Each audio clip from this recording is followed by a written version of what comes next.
ଆଜିର ଲଞ୍ଚରେ ଗରମ ଭାତ ମୋର ଆଉ ମୋ ଝିଅର, ତା ସହିତ ନାଲି ନାଲି ମାଛ ତରକାରୀ, ଟମାଟୋ ଦେଇଛି। ହେଲେ ମୋ ଝିଅ କହିଲା ମାମା ଟିକେ କଞ୍ଚା ଆମ୍ବ ଦିଅ,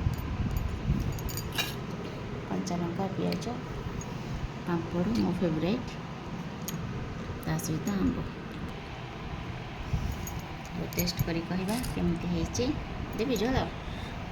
ନା ଟିକେ ନାହିଁ, ନା ନା ନା ଆଜି ଖାଇବନି। ଆଉ ମଟନ୍ ତରକାରୀ ହେଇଥିଲେ ମୁଁ ଗୋଳେଇବି, ବଟ୍ ଡାଇରେକ୍ଟ ଗୋଳେଇବିନି। ଆଳୁ ଟିକେ ଚକଟିବି ଆଉ ଦେବି। ଆମ୍ବ ଟିକେ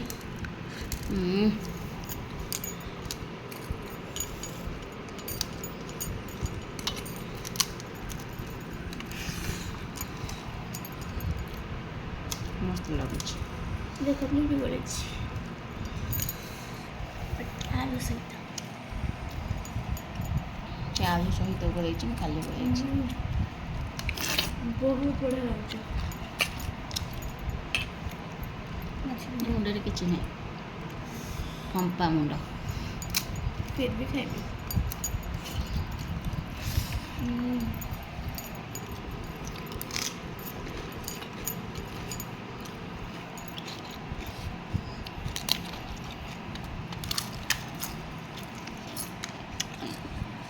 এই ଜିନିଷଟା ମୋତେ ଯେତେବେଳେ ଦେବ ଆଉ ଯେତେ ଦେବ ମୁଁ ଖାଇଦେବି।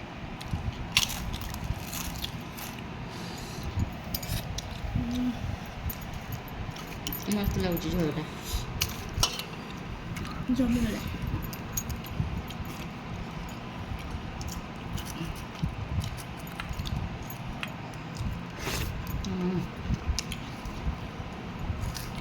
ରାଗ ଲୁଣ ପୁରା ପରଫେକ୍ଟ ହେଇଛି।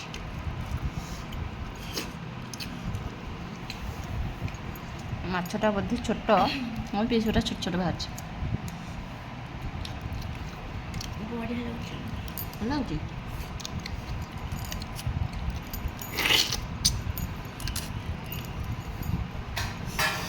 ଆଉ ଏଇଟା ଗୋଟେ ସ୍ପେଶିଆଲ ଦେଖ, ମୋ ଝିଅ ପାଇଁକି ରାତି ପାଇଁକି ହେଇକି ଥୁଆ ହେଇଛି।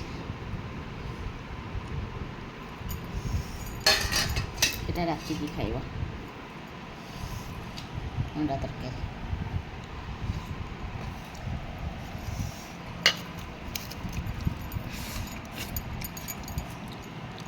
ଆଜିର ଲଞ୍ଚ।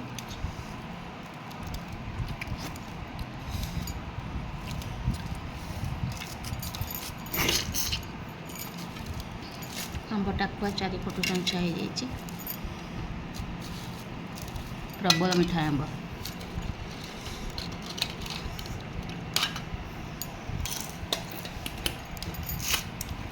ଏଇଟା ଆଜି ଆମର ଲଞ୍ଚ। ଆଉ ଆଜି କାହାର ନନଭେଜ୍ କ'ଣ ହେଇଛି କମେଣ୍ଟରେ କହିବେ।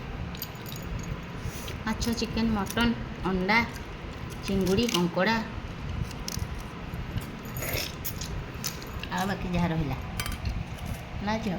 ହଁ।